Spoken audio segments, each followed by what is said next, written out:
மற்றபடிக்கு எங்கேயும் போக முடியாம வச்சிருக்கிறான். இப்பதான் நான் வந்து ரொம்ப அல்லாஹ் அனுபவிக்கிறேன், அல்லாட்ட பேசுறேன், அல்லாட்ட கொஞ்சிட்டு இருக்கிறேன்.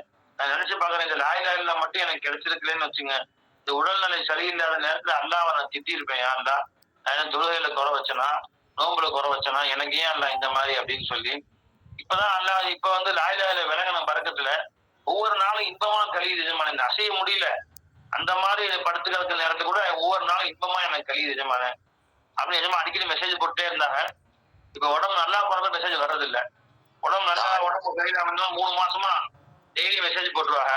ஒவ்வொரு நாளும் ஒரு பேசி பேசி பேசி இன்னைக்கு எப்படி அல்லாஹ் அனுபவிச்சு, இன்னைக்கு எப்படி அல்லாஹ் அனுபவிச்சேன். என் எதிரிகள் கூட வீட்டுக்கு வர்றாங்க, அந்த அளவுக்கு அல்லாஹ் என்னை ஆக்கி வச்சிருக்கான்.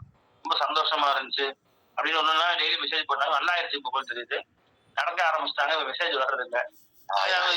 சொல்லுங்க, என்ன நீங்க அல்லாஹ் இந்த 3 மாசமா நீங்க அல்லாஹ் அனுபவிச்சதை சொல்லுங்க இன்ஷா அல்லாஹ். சுபஹானல்லாஹ் சுபஹானல்லாஹ் எஜமான். அத வந்து என்னோட வார்த்தையால வர்ணிக்கவே முடியாது எஜமான். அல்லாஹ் தாலா அதுக்கு முன் 3 மாசம் அமெரிக்காவை சுத்திட்டு ரவுண்ட் அடிச்சுட்டு, அது 3 மாசம் அப்படியே வந்து துபாய், அபுதாபிலாம் சுற்றுலா போயிட்டு வந்து இன்னைக்கு அந்த அந்த இன்பத்தை என்னால வர்ணிக்க முடியல அப்படின்னு சொல்ல நினைச்சுக்காதீங்க. 3 மாசம் உடம்புக்கு இல்லாம வீட்டுல ரூம்ல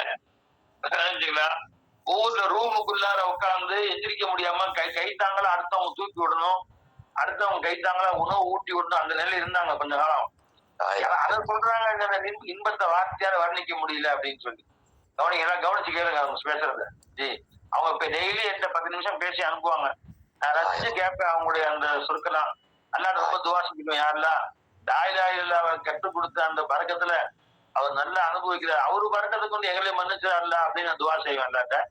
இப்ப சொல்லுவாங்க, சொல்லுங்க. ஜி சர்க்கார், சர்க்காருடைய கையை பிடிக்கிறதுக்கு முன்னாடி அல்லாஹ் தாலா நம்மளுடைய வாழ்க்கை வேற லெவல்ல இருந்துச்சு. என்னதான் ஆலிம்களுடைய தொடர்புல இருந்தாலுமே, எவ்வளவுதான் நம்ம ஹதீஸ் மற்ற ஆலிம்கள் சொல்லக்கூடிய அந்த குர்ஆன் வசனங்களை நம்ம கேட்டாலுமே இந்த அளவுக்கு அந்த அல்லாஹ்விடத்துல இருந்து வந்து தௌஜூஹ் ஆகல. ஏதோ அந்த நேரத்துல நம்ம கேட்போம், அப்படி நம்ம விட்டுருவோம், அப்படி போயிடுவோம். ஆனா எப்போ நம்ம சர்க்கார கையை பிடிச்சோமோ அப்போ அல்லாஹ்வ நம்ம தள்ளி விட்டாலும் அல்லாஹ் நம்மளை விட்டு போறது இல்லை. அந்த மாதிரி ஒரு மறக்க முடியாது. எப்படி மறப்ப அடியானே. அதாவது மிஸ்கினுக்கு அல்லாஹ் தாலா அது வந்து அதாவது நம்ம தான் எல்லாம் செய்யறோன்றத வந்து அல்லாஹ் அந்த இடத்துல எனக்கு இடுப்பு ஒடிச்ச மாதிரி ஒடிச்சு விட்டான். எப்ப நான் இருக்கிறேன், நீ என்ன மறந்து நீ நீ எல்லாத்தையும் செய்யறன்னு சொல்லி உன் மனசுல அந்த ஒரு எண்ணம் இருக்குது இல்ல, அந்த எண்ணத்தை உடைக்கிறதுக்கு தான் அல்லாஹ் தாலா என்ன செஞ்சான் அன்னைக்கு எனக்கு வந்து அந்த ஒரு ஒரு ஒண்ணுமே செய்ய முடியாது, நான் செய்ய வச்சாதான் நீ செய்வேன் நல்லா ஆக்கிட்டான். 5 நேரம் தொழுக முடியாது, சும்மாவுக்கு பள்ளியாசுக்கு போக முடியாது, தொழுக முடியாது, நோம்புக்கு எதுவும் செய்ய முடியாது. நான் உன்னை செய்ய வைத்தாலே எந்த செய்ய முடியாது. அதுல ஒரு மிகப்பெரிய ஒரு படிப்பினை அல்லாஹ் கொடுத்தான். எந்த அளவுக்கு நாளைக்கு நான் கூட தொழுவு வீட்டுல இருக்கும்போது நினைப்பேன், நம்ம இவ்வளவு நாள் தொழுவு போறோமே, நம்ம தான் செய்யறோம்னு சொல்லி அந்த அந்த இது இருந்துச்சு நம்மளுடைய உள்ளத்துல. எப்போ அல்லாஹ் தாலா வந்து உன்னை நான் வாழ வைக்கிறேன்றத நீ பாருன்றத நம்மளை பார்க்க வச்சுட்டான் எஜமான். அதாவது 3 நாள் லா இலாஹ இல்லல்லாஹ் 3 நாள் தூக்கமே இல்லை. அந்த மாதிரி ஒரு வழிய சுபஹானல்லாஹ் யாருக்குமே கியாமத்து நாள் வரை அல்லாஹ் தாலா கொடுத்துடக்கூடாதுன்னு சொல்லி நம்ம அந்த வேதனை நம்ம துவா செஞ்சோம். ஆனா ஒரு பக்கம் வழி, இன்னொரு பக்கம் சர்க்கார் நமக்கு கொடுத்த அந்த பெரிய அந்த கிஃப்ட், இந்த பையத், அது நம்மள வந்து அந்த நேரத்திலையும் சர்க்காருக்கு நான் 12 மணிக்கெல்லாம் அல்லாவுடைய ஃபதுல கொண்டு லா இலாஹ இல்லல்லாஹ்வுடைய பிச்சையில சர்க்காருக்கு மெசேஜ் போனேன். சர்க்கார் என்னால தாங்க முடியல, என்ன உருள முடியல, பெறல முடியல அப்படின்னு சொல்லி. அதுல வந்து சர்க்கார் சொன்னாங்க, திங்கக்கிழமை நீங்க வந்து டாக்டரை போய் பாருங்கம்மா அப்படின்னாங்க. அப்போ இங்க இருக்கக்கூடியவங்க எல்லாம் என்ன சொல்றாங்கன்னா, திங்கக்கிழமை வேண்டாம், இன்னும் 2 நாள் பார்க்கலாம், 1 நாள் பார்க்கலாம் அப்படின்னு சொல்லி சொன்னாங்க. அப்போ எங்களுடைய எனக்கு ஒரு சப்ளை பண்ணக்கூடிய ஒரு முதலாளி கூட, உங்க சர்க்கார் சொன்னதுக்கு அப்புறம் நீ போகாம இருக்கிறியா, நீ என்னப்பா நீ ஆளு, நீ என்ன பையத்து வாங்கின அப்படின்னு சொல்லி எங்கிட்ட எனக்கு மண்டல அடிக்கிற மாதிரி கேட்டாப்புல.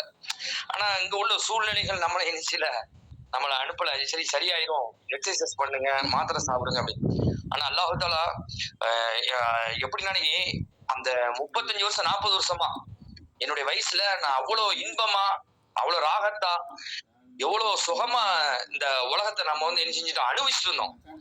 ஆனா நீ அனுபவிச்சதெல்லாம் நீயே அனுபவிக்கல, எல்லாம் நான் தந்துன்றது அல்ல என்னை படுக்க வச்சு என்னை காமிச்சான். லா இலாஹ இல்லல்லாஹ். என்னைய படுக்க வச்சு அல்லாஹ் உணர வச்சான். எனக்கு சாப்பாடு என் ஒய்ஃப் என் மனைவி தான் எனக்கு சாப்பாடு தீட்டுச்சு. 15ல இருந்து 20 நாள் படுத்த படுக்கையில அப்படியே படுத்தே தான் சாப்பிட்டேன். ஆனா அந்த நிஸ்பத்துல கூட அல்லாஹ் தஆலா வந்து என் மனைவி மூலமா உன் தேவையை பூர்த்தி செய்யறது நான் தான்ன்றது அல்லாஹ் விளங்க வச்சான். வா வா வா பாருங்க.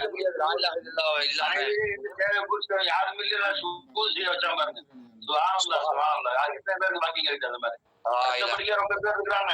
ஆனா அல்லாஹ் நொந்துகிட்டு இருக்காங்க. எனக்கு ஏன் அல்லாண்டு படுத்த படுக்கை இருந்து அல்லாஹ் ஷுஹூது செஞ்சுக்கிட்டு ஏன் அல்லாஹ் என்ன இந்த நிலையிலேயே மனைவியும் எனக்கு உணவு கொடுத்தியா ரப்பே. அது அல்லாஹ் மேல காதல் கொண்டு வாழ வச்சதற்கு இது சேகமாவோட பிச்சை தவிர வேற எதுவும் இல்ல. வைத்தியநாயகப்பட்ட பிச்சை சத்தியத்துல சத்தியம் எஜமான். சத்தியத்துல சத்தியம். எந்த இமாம்களை கேட்டா கூட என்ன உடம்பு சரியில்லையா, டாக்டர்கிட்ட போனீங்களா, அங்க போனீங்களா, இங்க போனீங்களான்னு தான் நமக்கு கேட்பாங்களே ஒழிய, நமக்கு இப்படி ஒரு வாழ்க்கையை நமக்கு வந்து கையில புடிச்சு கொடுத்துட்டாங்க. அல்லாதாமா எல்லாம் செய்யறான் அப்படின்றத நமக்கு வந்து எந்த அளவுக்கு நாளைக்கு எஜமான், அதாவது கிட்டத்தட்ட 15 நாள் வானத்தை பார்த்து தான் சாப்பிட்டேன். அந்த சாப்பிடக்கூடிய அப்படி எந்திரிச்சு உட்கார்ந்து நினைக்க என்னால ஒரு 3 நிமிஷம் கூட உட்கார்ந்து இருக்க முடியாது. ஒரு 3 நிமிஷம் உட்கார்ந்து நம்ம நின்று உட்கார்ந்து சாப்பிடலாம் அப்படின்னாலும் சாப்பிட முடியாது. அல்லாஹ் அந்த மாதிரி வேதனைத்த அனைவரையும் அல்லாஹ் பாதுகாப்பா. அந்த நேரத்துல நீங்க வந்து அல்லாஹ் மேல காதல் கொண்டீங்க. அதான் ரொம்ப பெரிய ஆச்சரியம். இந்த பக்கம் பரல முடியல, அந்த பக்கம் பரல முடியல, அந்த பக்கம் பரல முடியல, இடுப்புல வலி, எந்திரிச்சு உட்கார முடியல. அந்த நிலையிலேயும் அல்லாஹ் அல்லாஹ் அல்லான்னு படுத்துக்கிட்டே போன்ல எடுத்து மெசேஜ் போட்டு நைட்டு 12 மணி 1 மணிக்கு எஜமானே இப்ப எப்படி ஷுஹூத் இருக்குன்னு கேட்டீங்கன்னா அப்படின்னு மெசேஜ் அனுப்புவாங்க. அவங்க அனுப்புற மெசேஜ் எல்லாத்தையும் ஒன்னா சேர்த்தனாலே ஒரு நமக்கெல்லாம் படிப்பணியா இருக்கும். ஒரு 100கணக்கான மெசேஜ் அனுப்பிச்சிருக்காங்க. 10 நிமிஷம் 5 நிமிஷம் பேசி அதை பதில் அனுப்புவோம். யார் நீங்க கவலைப்படாதீங்கம்மா, அல்லாஹ் நமக்கு கொடுக்க உணர்வு அல்லாஹ் அவங்க கொடுத்தானே. இந்த 35 வருஷமா உங்களுக்கு இல்லாத ஒரு அல்லாஹ்வுடைய மையத்துடைய இது உணர்வை, இதிராக்கிய மையத்தை அல்லாஹ் நம்ம கூட இருக்கிற உணர்வை அல்லாஹ்வுத்தால அந்த 15 நாள் கொடுத்து அல்ல அந்த குகையில இருந்தாங்களே எதிரிகளுடைய பயத்துல, அதே அந்த குகையில இன்னெல்லாம் மானா கவலைப்படாதீர்கள், அல்லாஹ் நம்ம கூட தான் இருக்கிறான்ற உணர்வு அல்லாஹ் அவன் கல்வை திணிச்சுட்டான். அது வாங்கினாலும் அவன் கல் போட்டு போவே. அது மாதிரி இந்த 15 நாள் உங்களை வீட்டுல உட்கார வச்சு அல்லாஹ் நம்ம கூட இருந்து அவன் தான் ஒவ்வொரு நொடியும் வாழ வைக்கிறான். அவன் நினைச்சா எந்த நொடியும் எதுவும் செய்ய முடியுங்கிற உணர்வு அல்லாஹ்ல கொடுத்து அல்லாஹ் அவங்களை புறம்போட்டு தங்கமா வெளியே கொண்டு வந்திருக்கான். பல பேர் போவாங்க, ஆக்சிடென்ட் ஆச்சுங்க, என்னங்க கீழே வந்துட்டாரு, ஆக்சிடென்ட் கால் உடைஞ்சு போச்சுங்க, இல்லைங்க அவர் போனாலும் மேல இருந்து கீழே விட்டாரு, அதுக்கு இடுப்பு உடைஞ்சு போச்சுங்க, அவர் ஏதோ மருந்து சாப்பிட்டாரு, அது காய்ச்சல் வந்துச்சுங்க அப்படின்னு சொல்லலாம். எஜமானுக்கு ஒண்ணுமே இல்ல, காய்ச்சலும் வரல, இந்த தலைவலி இல்ல, கீழே உழுகல, மேலே உழுகல, ஆக்சிடென்ட்ல ஒண்ணும் இல்ல, திடீர்னு ஒரு இடுப்பு வலி. அல்லாஹ் படுத்து இடுப்புல சாதாரண இடுப்பு இல்ல, படுத்த படுக்க இப்படியே அசைய முடியல, அப்படியே அசைய முடியல. அவ விளங்குச்சு எந்த நொடியும் எப்படியும் அல்லாஹ்தால நம்மளை வந்து கட்டுப்படுத்த முடியும். இவ்வளவெல்லாம் நல்ல காரியம் செய்ய வைக்கிறான் அல்லாஹ்தால, நம்மளை போக வைக்கிறான் வர வைக்கிறான்னு சொன்னா அது அல்லாஹ்வுடைய ஃபதுலை தவிர வேற யாரும் இல்லைன்னு விளங்க வச்சா அல்லாஹ். சுப்ஹானல்லாஹ். சொல்லுங்க. ஏமனா அது ஒரு தடவை நம்ம இத்தனை நாள் நான் வந்து ரொம்ப இலகுவான முறையில நம்ம பாத்ரூமுக்கு துவா ஓத மாட்டோமோ, சுகூச்சியவும் செய்ய மாட்டோமோ, போவோம், சடனா உள்ள போவோம், இருப்போம், இருந்துட்டு வெளியே போயிருவோம் எஜமான். ஆனா ஒவ்வொரு முக்கு அதாவது என்னுடைய முழு பேலன்ஸ் கொடுத்து என்னுடைய அந்த அந்த கழிவை நான் வெளியேற்றுறதுக்காக நான் வந்து முக்குறேன் எஜமான். ஆனா என்னால அந்த பாத்ரூம் வெளியில வரவே இல்லை. ஒரு 3 நாள் 4 நாளைக்கு ஒருக்கதான் எஜமான் வரும். அது ஏன்னா பெட்ல கிடந்தது சூடுன்னு சொல்றாங்க. அந்த சூட்டுக்காக நம்ம எத்தனையோ வாழைப்பழம் அது இது என்னெல்லாமோ கொண்டு கொடுத்தாங்க. ஆனா அந்த இடத்துல உட்கார வச்சு நம்மள அல்லாஹ்தால அங்க வந்து இவ்வளவு நாள் இவ்வளவு சுகமா நமக்கு தெரியும். ஏன் ரசூல் ஸல்லல்லாஹு அலைஹி வஸல்லம் பீஷா போயிட்டு பாத்ரூம் போயிட்டு வெளியே வரும்போது சொன்னாங்க, அல்ஹம்துலில்லாஹ் அல்லதி ஆஃபானா மின் இப்திலாஇ, அல்ஹம்துலில்லாஹ் அல்லதி அஸ்ஹப அன்னியல் அதா வ ஆஃபானி, என்னை விட்டு என் கழிவுகளை வெளியாக்கி எனக்கு ஆஃபியத்தை கொடுத்தானே, ஆரோக்கியம் கொடுத்தானே, அந்த அல்லாஹ்வுக்கு எல்லா புகழும் ஏன் பெருமானார் ஸல்லல்லாஹு சொல்ல வச்சாங்க அப்படிங்கிறது அப்பதான் தெரியும். சுப்ஹானல்லாஹ் சுப்ஹானல்லாஹ். சொல்லுங்க. சேச்சமான அப்புறம் நம்மளுக்கு வந்து அல்லாஹ்தாலா வந்து அந்த அந்த வேதனையில் அல்லாஹ்தாலா நமக்கு காமிச்ச, அதாவது நான் இந்த எங்க வீட்டுல அந்த அறையில இப்படி படுத்து கிடக்குற ஓட்டு பக்கத்துல உட்கார்ந்து அல்லாவே பார்த்து இந்த மாதிரி நீ என்ன செய்யற ஏறு செய்யற நம்மள கண்காணிக்கிறத மாதிரி ஒரு பயங்கரமான ஒரு அடிக்ட் கொடுத்தான் எஜமான். அந்த அடிக்ட் அன்னைக்கு அது அல்லாஹ் நான் செய்யக்கூடிய ஒவ்வொரு செயலையும் அல்லாஹ் உற்று நோக்குறான் அப்படின்னு சொல்லி குர்ஆன்ல சொல்றாங்க சார். அது எஜமானே அந்த விஷயத்த வந்து அல்லாஹ் தஆலா அப்படியே நம்மள பிறல்றதையும் நிமிர்றதையும் அப்படியே அல்லாஹ் பாக்குற மாதிரி இருந்துச்சு. ஒரு தடவை இருக்கா இல்லையா? அன்னைக்கு அண்ணா கொடுத்த உணர்வு இப்ப தெருவுல போகும்போது நடக்கும் போதும் அப்படியே ஒரு நொடி நேரத்துல என்ன செய்ய முடியும்? அச்சா கல்வ வருதா இல்லையா? 100% சத்தியமா வருது எஜமான். லா இலாஹ இல்லல்லாஹ். அப்ப அல்லாஹ் உங்களுக்கு சில பேருக்கு வியாதியை கொடுப்பான், தண்டனையா கொடுப்பான். அவன் செஞ்ச குற்றம் இப்படிலாம் பண்ணல, வாடா உன்னைய மனுஷனை புடிச்சு காட்டுறேன் அப்படின்னு தண்டனையா கொடுப்பான். சில பேருக்கு வந்து சில பேருக்கு என்ன அந்த வியாதிகள் வந்து அவருடைய பாவங்களை மன்னிக்கிறதுக்காக ஏற்கனவே பாவங்களை மன்னிக்கிறதுக்காக கொடுப்பான். சில பேருக்கு அல்லாஹ் அவன் தர்ஜா உயர்த்துக்காக கொடுப்பான். உங்க தர்ஜா உயர்த்து அல்லாஹ் கொடுத்தான். என்ன அடையாளம் சூப்பியாக சொல்லி காட்டுறாங்க. தண்டனை என்பதற்கு என்ன அடையாளம்னா வியாதி வந்து புலம்ப ஆரம்பிச்சிடும். ஐயோ எனக்கா இப்படி, எனக்கு ஏன் தான் இப்படி வந்து தெரியலையே, இல்ல எனக்கு ஏன் தான் சோதிக்கிறான்னு தெரியலையே, அவன் புலம்புவான். இதுக்கு அடையாளம் வந்து அவன் தண்டனையா அல்லா கொடுத்துருக்கான்னு அர்த்தம். ஒருத்தர் இருக்கா சபர் செஞ்சுக்குவான். சோதனை வந்துச்சுன்னா அல்ஹம்துலில்லாஹ் அல்லாஹ் பாவங்களை மன்னிக்கிறான் அப்படியே சபரா இருந்துக்குவான். கத்த மாட்டான், அல்லாஹ் ஆட்சேபம் செய்ய மாட்டான். இது எதுக்கு அடையாளம் கேட்டா அல்லாஹ் அவன் பாவங்களை மன்னிக்க கொடுத்துருக்காங்க. ஒரு சிலர் இருப்பாங்க அந்த வியாதியிலே இன்பம் கொள்வாங்க. அல்லாவுடைய மைண்ட் அதிகப்படுத்திக்கும். யாருடா நீ கூட தான் இருக்கிற, நீ லேசாக்கி வையாண்டா, நீ லேசாக்கி வைக்காம யார் ரப்பே லேசாக்கி வைப்பா? ரொம்ப இந்திய படுக்க வச்சு எனக்கு சோறு கொடுத்தியா ரப்பே, படுக்க வச்சு வியாபாரம் இல்ல 2 மாசம் 3 மாசமா எங்கேயும் நடக்கல, ஆனாலும் நிம்மதியா சோறு கொடுத்துட்டு வாழ வைக்கிறீரப்பே, எத்தனை பேருக்கு கொடுத்துருக்கிற நிஜமானே அப்படின்னு அல்லாஹ் சுக்குர் செய்ய வச்சா பாருங்க. அந்த படுக்கையில படுத்துக்கிட்டு இரவும் பகலும் அல்லாஹ் சுக்குர் செய்ய வச்சு அந்த 10 நிமிஷம் அதை நீங்க வந்து ஆடியோவோ புடிச்சு எனக்கு அனுப்பிச்சீங்க பாருங்க. அப்பவே விலகிதான் இது உங்க தர்ஜா உயர்த்த அல்லாஹ் கொடுக்குது. அப்ப சுக்குர் வந்து அல்லாஹ் கொடுக்கறது தர்ஜா உயர்த்தி கொடுக்குறது அல்லாஹ். சுப்ஹானல்லாஹ். இப்ப வியாபாரத்தை போறீங்களா நமக்கு? ஆமா இந்த மாசம் ஃபுல்லா அல்லாஹ்வுடைய ஃபضل கொண்டு லா இலாஹ இல்லல்லாஹ் தங்களை பிச்சில அல்லாஹ் தஆலா நம்மள ஆட போறீங்களா எஜமான் ஜி? பஸ்ல போறீங்களா? ஆமா எஜமான், பஸ்ல தான் போறேன். ஒரு 25 கிலோமீட்டர் திருநெல்வேலி வரையும் பைக்ல போறேன் எஜமான். அவர் பைக் ஓட்டுறாங்க எஜமான். கொஞ்சம் குறைச்சிக்கங்க, பைக்குகளை கொஞ்சம் குறைச்சிக்கங்க. பைக்ல போகக்கூடிய சூழ்நிலை ஏற்பட்டா நிதானமா அமைதியா மேடு பள்ளங்களை பார்த்து மெதுவா போங்க. பஸ் பயணங்கள் ட்ரெயின்ல போறது ரொம்ப நல்லது. நல்லா லேசாக்கி வைப்பான் இன்ஷா அல்லாஹ். அவங்க எந்தெந்தைக்கும் ஆபாரத்துக்கு வந்திருப்பான். சொல்லுங்க என்ன வேற என்ன அந்த காலங்களை வேற என்ன அனுபவிச்சீங்க? அல்லாவுடைய சுக்குரை என்ன அனுபவிச்சீங்க சொல்லுங்க. நம்ம ஊர்ல மக்கள் எல்லாம் பேசிட்டாங்களா, இவரு தொழுகை நேரத்துல லா இலாஹ இல்லல்லாஹ் லா இலாஹ இல்லல்லாஹ்னு ஒரு குரல் கேட்கும்.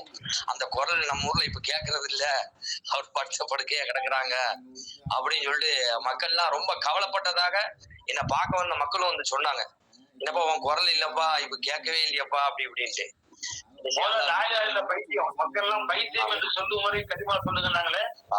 பார்க்க ஊருக்கு ரொம்ப போயிட்டு வாங்க. திருநெல்வேலியில 6 தான் ஓடுது. நீங்க டூரிஸ்ட் தான் போறோம் போலாம். போங்க உங்களுக்கு அழகா ஊர் வச்சிருக்காங்க. நமக்கு வர்றதுக்கு தங்க வைக்கிறது ஒரு பழைய வீடு வச்சிருக்காங்க. தங்க வச்சுதான் அந்த டெய்லி காலை மாலை போய் ஆத்துல குளிக்கலாம். டூரிஸ்ட் பார்த்த மாதிரி போயிட்டு வாங்க. அங்க போனா தெரியுது எல்லாரும் சின்ன பசங்க பெரிய பசங்க பார்த்த உடனே லாயா இல்ல அஸ்ஸலாமு அலைக்கும்ங்கறாங்க. ஒரு விஷயம் மாதிரி கண்டவுடனே லாயா இல்ல தண்ணி குடிச்சு யாருமே இல்லை. பெரியவங்களும் சின்ன வரைக்கும் எல்லாருமே லாயிலா என்ன பண்ண ஜவ்வாது பைத்தியமாக்கி விட்டாரு. யாரும் அஸ்ஸலாமு அலைக்கும் லாயிலா நல்லா இருக்குல்ல அப்படின்னு கேட்கலாம். லாயிலா இல்ல நல்லா இருக்கு அப்படி யாரும் சொல்லலாம். யாரும் புரியுதோ இல்லையோ யாரை பார்த்தாலும் ஒரே லாயிலா இல்ல தான். இல்ல பாய் இஷாக் பாய் நீங்க போய் மதுக்கூர் எவ்வளவு மதுக்கூர் மட்டும் லாயிலா சொல்ல மாட்டேங்கிறாங்க. இன்னும் பார்த்து யாரும் தெருவில் பார்த்தோம் அஸ்ஸலாமு அலைக்கும் லாயிலா இல்ல நல்லா இருக்குன்னு அவரு அலைக்கும் அஸ்ஸலாம் லாயிலா இல்ல நல்லா இருக்கும் அப்படிங்கிறாரு.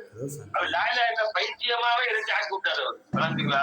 அங்க போய் நேரடியா கண்ணில பார்த்தேன். ஒரு சீட்டு பாருங்க இல்ல லாயிலா சொல்றாங்க லாயிலா இல்ல அஸ்ஸலாமு அலைக்கும் அப்படிங்கிறாங்க. யாரு என்ன சொல்றது? எல்லாம் அந்த லாயிலா இல்ல பைத்தியம் வந்திருக்காரு எங்க ஊர்ல இருக்கிறாங்க. அந்த அளவுக்கு அல்லாஹ் ஜல்லஷானஹு ஹதீஸ்ல வர்றது கலிமாவுடைய உன்னை பார்த்து பைத்தியம் என்று சொல்லும் வரை இருக்கிறீங்கன்னா அதை அப்படியே பார்க்கலாம். அல்லாஹ் ஜல்லஷானஹு ஜவாது மனத்துல இந்த வயசையும் சலாமத்தையும் கொடுத்து அவர்களுக்கு மீண்டும் அந்த மாதிரி வழிவராமல் பாதுகாத்து அவருடைய குடும்பத்தாரை அல்ல ஆபாதா சந்தோஷமா சலாமத்தா அல்ல ஆக்கி வைப்பானாக. இது மருந்து மாத்திரம்னா ஒரு இந்த 3 மாசம் எவ்வளவு செலவு பண்ணீங்க மொத்தமா? டோட்டல் எவ்வளவு வந்திருக்கும்? 65 இருந்து 700 ரூபாய் சார். ஒன்னே ஒரு சொல்ல இது வரைக்கும் சொல்லல உங்கள்ட்ட. இப்போ சொல்றேன் கேட்டுங்க இன்ஷா அல்லாஹ் தஆலா. உம்ராக்கு வாங்கன்னு கூப்பிட்டேன். ரெடி ஆயிட்டு நான் வரேன் இந்த மாதிரி நானும் கிளம்புறேன்னு சொல்லிட்டு கடைசியில் நிறுத்தீங்க. எதனால இருந்தீங்கன்னா அது தகுந்த காரணம் இருக்கலாம். ஆனா அல்லாஹ் ஜல்ல தஆலா வந்து ஷேஃப கூப்பிட்டு வரலன்னு நீங்க வந்து தாமதப்படுத்துறீங்க. அந்த காசும் போயிடுச்சு பாருங்க. அல்லாஹ் தஆலா கலஞ்சல அந்த காசு உம்ரா வந்திருந்தீங்கன்னா இந்த வேலை வந்திருக்காது. எஜமான் அது அதோட போல எஜமான் லா இலாஹ இல்லல்லாஹ் அதோட போல எஜமான். ஒரு வியாபாரி ஒண்ணு இல்ல எஜமான். அது வந்து என்ன நினைக்க என்னுடைய மனைவி என் கூட வரேன்னு சொல்லிச்சு எஜமான். சரி. அப்ப நான் சொன்னேன் என் மனைவி கேப்பா நான் உன்னை கூட்டு போனேன் சர்க்காருக்கு நீ கூட வாமா 40 பேர் எல்லாம் பீர்வாங்கி போறோம். ரொம்ப இன்பகரமா இருக்கும். உங்க மனைவி இன்ஷா அல்லாஹ் அடுத்து நீங்க 5க்கு உம்ரா கூட்டிட்டு போங்க வாங்கன்னு சொன்னேன். ஆக எஜமா தகுந்த காரணத்தை சொல்லி பொய்க்கான எஜமா வந்து ஆஷிக் வந்து காதலறவங்க நிப்பாட்டாங்க. இப்ப வெளியே பாத்தீங்கன்னா அந்த உம்ராவுக்கு போற காசும் அந்த கொண்டு போயிட்டான். யாரையும் எல்லாம் அவங்களுக்கு உம்ராவுடைய சவாப் எல்லாம் கொடுத்துருவாங்க. நம்ம துவா செஞ்சேன். நீங்க துவா செஞ்சீங்களா இல்லையோ ஒவ்வொரு நாளும் உங்க மெசேஜ் வரும்போது நான் அழுதுருவேன். அல்லாட்ட யாருலாம் எப்படியாப்பட்ட புள்ள நீங்க வந்து மோலாவுடைய பெரிய எக்ஸ்ட்ரா நாட்டுக்கு நீங்க சொன்ன ஆச்சரியப்படுவீங்க. நிச்சயம் ஒரு நாள் பயானுக்காக மெட்ராஸ் கூப்பிட்டுருந்தாங்க. ஒரு நாள் பயானுக்காக மெட்ராஸ் கூப்பிட்டாங்க. சரிங்களா? அபூபக்கர் மௌலாக்கு அவங்க தங்கச்சி கல்யாணத்துக்கு கூப்பிட்டாங்க. நான் வரேன்னு சொல்லிட்டேன். அப்ப மோலா சர்க்கார் அங்க மெட்ராஸ் போனாங்கன்னா தனிமையா இருப்பான் அவங்க துணைக்கு ஆள் வேணும் அப்படின்னு திருநெல்வேலியில இருந்து ட்ரெயின் பிடிச்சி இரவாக 12 மணி நேரம் சஃபர் செஞ்சு காலங்காத்தால வந்து இறங்கி என்னை ட்ரெயின் ஸ்டேஷன்ல வந்து வரவேற்று கூட்டிட்டு போய் ஹோட்டல் தங்க வச்சு ஓடி இட்லி வாங்கிட்டு வந்து சட்னி வாங்கிட்டு வந்து அதை வாங்கி ஓடி கொடுத்து கவனிச்சு நைட்டு என்னை ட்ரெயின் ஏற்றி விட்டுட்டு அவங்க ட்ரெயின் ஏறி திருநெல்வேலி போயிட்டாங்க. யார் செய்வீங்க? காரைக்கால் போயிட்டாலும் சர்க்கார் எத்தனை இருப்பாங்களா கடைசி பார்த்துருவாங்க அப்படின்னு சொல்லக்கூடிய பீர்பாடி இருக்கிறாங்க. காரைக்காலே இருந்துக்கிட்டு பக்கத்து தெருவுக்கும் பைக்கில் வர்றதுக்கு யோசிக்கிறாங்க. எஜமா நான் மெட்ராஸ் போறேன் சர்க்காருக்கு துணைக்கு ஆள் வேணுமே அப்படிங்கிறதுக்காக திருநெல்வேலியில இருந்து 12 மணி நேரம் சஃபர் செஞ்சு வந்து காலையில் நம்ம சிதம செஞ்சு துவா வாங்கிட்டு என்னை ஏற்றிட்டு கிளம்பி போனோம். அது மாதிரி 2 தடவை 3 தடவை சாதாரணமா நினைக்காதீங்க. ஆசை காதல புரிஞ்சுங்களா? ஏதோ ஒரு காரணத்தினால அவங்க உமராவை அல்லாஹ் தள்ளி வச்சுட்டா அல்லாஹ் அந்த ஷேகுடைய வந்து ஆசையை நிறைவேற்றாதனால அந்த காசையும் நல்லா வாங்கிட்டா பாத்தீங்களா உங்களுக்கு ஒரு போச்சு இல்லையா? அதாவது எதுவுக்கும் அல்லாஹ் சொல்றான் ஆயிடுச்சு. சரியா சொல்லிக் கொடுங்க. அல்லாஹ்வுக்கும் ரசூலுக்கும் நீங்க பதில் சொல்லுங்கள். உங்களை வாழ வைப்பதற்காக உங்களை அழைத்தார். முதலாவது நீங்க வந்து 1 லட்சம் ரூபாய் கொடுத்தீங்கன்னா அதுல எனக்கு 5000 கமிஷனா கிடையாது. 1 ரூபா கூட கிடையாது. சொல்ல போனா எனக்கு செலவுதான். திருவாயெல்லாம் கூட்டிட்டு போனது எனக்கு நாங்க எக்ஸ்ட்ரா செலவு தான் செஞ்சோம். எதுக்காக ஷேஃப் கூப்பிடுறாங்க? உங்களே அந்த 15 நாள் ஒரு குடம் போட்டு தங்கமாக ஆக்கி கூடவே வச்சிருந்து 20 பாலா பயணம் செஞ்சு அல்லாஹ்வுடைய ஃபضல கொண்டு இதன் கூட வந்தவங்க கேட்டு பாருங்க. எவ்வளவு பெரிய வாழ்நாள்ல கிடைக்க முடியாத ஒரு பெரிய பாக்கியம். ராஃபி மேல கூட வந்தாங்க. அதுக்காகத்தான் ஷேஃப் உங்களை கூப்பிட்டாங்க. அப்ப அல்லாஹ் ஜல்ல தஆலா நாங்க சில ரசூலுடைய அந்த அல்லாஹ் ரசூலுடைய உத்தரவுக்கு ஷேஃபுடைய உத்தரவு ரசூலுடைய உத்தரவு அல்லாஹ்வுடைய உத்தரவு காபாய் பக்கம் வாருங்க காபாய் பக்கம் வாருங்கன்னு கூப்பிட்டோம். இப்ப அல்லாஹ் தஆலா அந்த 1 லட்சம் ரூபாய் வாங்கி விட்டானா அல்லாஹ் துஆ செய்யுங்க. யாருல அடுத்த ஷேஃபோட உம்ரா போனோம்னா அதுக்கு தௌஃபீக் துஆ செய்யுங்க இன்ஷாஅல்லாஹ். அல்லாஹ் உங்களை ஆபாதா சந்தோஷமா சலாமத்தா வச்சிருப்பாங்க இன்ஷாஅல்லாஹ். ஆபாதா இருக்கு துஆ செய்யுமா? வருத்தப்பட்டு சொல்லுங்க. உங்களுக்கு ஒரு படிப்பினைக்காக சொல்றேன். வர கரெக்ட் வரைக்கும் சொல்லிட்டு கிளம்புற சில நாட்களுக்கு முன்னாடி சர்க்கார் இந்த மாதிரி சொல்ல வர முடியாது சொன்னீங்க. எனக்கு ரொம்ப ஆசையா இருந்துச்சு. திருநெல்வேலியில இருந்து வண்டி எடுத்துக்குள்ள வரலையா அப்படின்னு சொல்லி அல்லாஹ் அதுக்கு பதிலா அந்த நன்மையை கொடுக்கறதுக்காண்டி ஒரு சோதனையை கொடுத்து இந்த உமராவுடைய சாபம் கொடுத்துட்டு அல்லாஹ் அந்த காசையும் வாங்கி விட்டான் பாருங்க. சாபம் கிடைச்சிட்டு சரி அடுத்த முறை போகும்போது கூட போயிடலாம். சரியா? உங்க வீட்டுக்காரனே கூட்டிட்டு வந்தாங்க. உங்களை 2 மாசமா சிறுமை செஞ்சாங்களே ராவா போனா பகரமா அவங்க உமரா கூட்டிட்டு வந்திருக்க. அல்லா கூட்டிட்டு வருவாங்க. ரொம்ப சந்தோஷம். துவாச்சிங்க. அஸ்ஸலாமு அலைக்கும். எல்லா திருவாரூருக்கும் சலாம் சொல்லுங்க. எல்லாத்தையும் பிறகு நான் துவா செய்றேன். நான் துவாச்சி அல்லாஹ் நாங்கள் மீண்டும் அடுத்த வாரம் சந்திப்போம். அஸ்ஸலாமு அலைக்கும் வரஹ்மத்துல்லாஹி தஆலா வபரகாத்துஹு. லா இலாஹா இல்லல்லாஹ்.